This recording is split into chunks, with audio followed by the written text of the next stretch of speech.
పటాసులు పెట్టాలా స్లోగా పెట్టి చేయ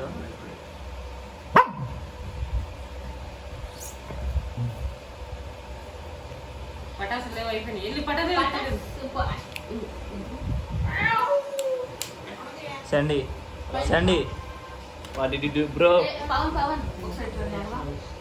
ఆ పైన మన నెట్ బాక్స్ ఉంది కదా, దానిపైన పటాసు ఉంది తేవా. అదే అయిపోతారు. కుర్చీ తీసుకెళ్ళాలి. దాన్ని కొంచెం మూవ్మెంట్ కుర్చీ తీసుకో. కొంచెం చెయ్యి పెడుతున్నట్టు